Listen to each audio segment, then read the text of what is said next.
ప్రభుత్వం కూలిపోవడం, హిందువులు ఇవాళ అనేక దాడులకు గురవుతూ ఉంటే ఇలా కొన్ని వేల మందికి ఇవాళ హిందువులు రక్షణ లేకుండా ఇవాళ ఏ రకమైనటువంటి దాడులకు గురవుతున్నారో, అనేక మంది హత్యగాంపబడుతున్నారు. హిందువుల దేవాలయాలు, మందిరాలు ధ్వంసం కాబడుతూ ఉన్నాయి. బంగ్లాదేశ్ పూర్తిగా ఒక ఇస్లామిక్ దేశంగా కొనసాగాలి అనేటువంటి రీతిలో ఇంత దారుణం జరుగుతున్నా ఇవాళ ప్రపంచ దేశాలు ఇవాళ నిమ్మకుండడు. ఇవాళ మన దేశంలో ప్రధాన ప్రతిపక్షంగా ఉన్నటువంటి కాంగ్రెస్ పార్టీ, రాహుల్ గాంధీ సైతం కూడా బంగ్లాదేశ్లో హిందువులపైన జరుగుతున్న దాడులను, ఆ మారణ కాండాన్ని కనీసం ఇవాళ ఖండించకపోవడం చూస్తూ ఉంటే ఈ దేశం ఎట్టిపోతా ఉన్నది, ఈ దేశ భవిష్యత్ ఏమిటనేటువంటి ప్రశ్నలు ఉత్పన్నమవుతుంది. ఇవాళ తమ రాజకీయ అవసరాల కోసం ఏ రకంగా భారతదేశంలో మతం పేరు మీద, కులం పేరు మీద ఈ దేశాన్ని మళ్ళీ ముక్కలు చేయడానికి తమ పదవి వ్యామోహం కోసం, అధికార దాహంతో దక్షిణ భారతదేశం, ఉత్తర భారతదేశం, నార్త్ ఇండియా, సౌత్ ఇండియా అనేటువంటి ఈ రకమైన విభజన తీసుకొచ్చే కుట్రలు బాహాటంగా అక్కడ ఉన్నటువంటి ఉప ముఖ్యమంత్రి డికే శివకుమార్ సోదరుడు సురేష్ కుమార్ పార్లమెంట్ సభ్యుడు దక్షిణ రాష్ట్రాలకు సంబంధించినటువంటి ఈ రాష్ట్రాలన్నీ కూడా ప్రత్యేక దేశం కావాలి డిమాండ్ తెర మీదకి తీసుకొస్తే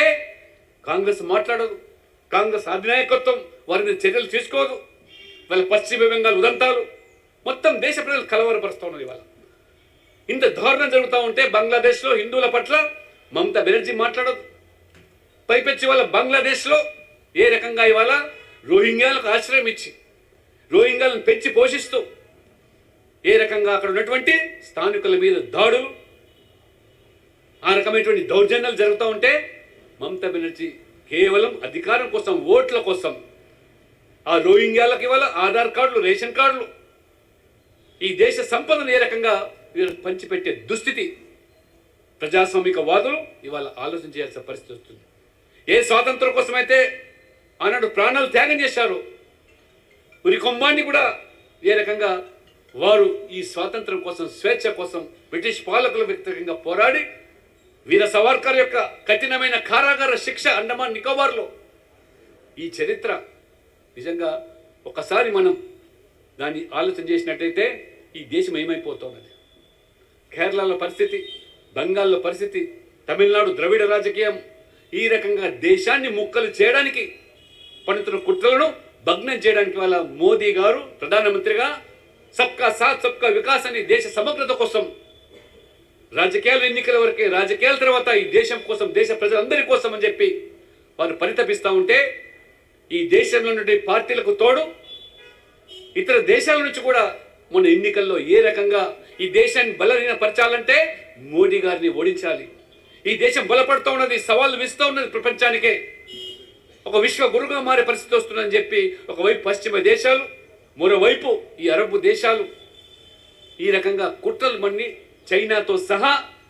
ఆ రకంగా మొన్న ఎన్నికల్లో ఇంటర్నేషనల్ అంతర్జాతీయ ఏజెన్సీ సైతం కూడా ఈ దేశాన్ని బలహీనపరచాలంటే, మోడీ గారిని ఓడించాలంటే ఒక కుట్రపూరితమైన చర్యలకు పూనుకుంటే ప్రజలు నిజంగా డాక్టర్ బాబాసాహెబ్ అంబేద్కర్ ఇచ్చిన రాజ్యాంగానికి అనుగుణంగా తమ యొక్క ఓటు హక్కును వినియోగించుకొని మూడోసారి చరిత్రలో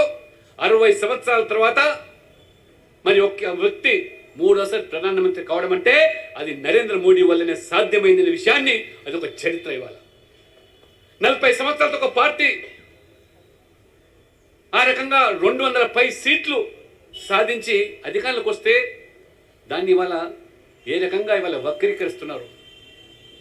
200 సీట్లు సాధించలేటువంటి వరుస క్రమంగా మూడోసారి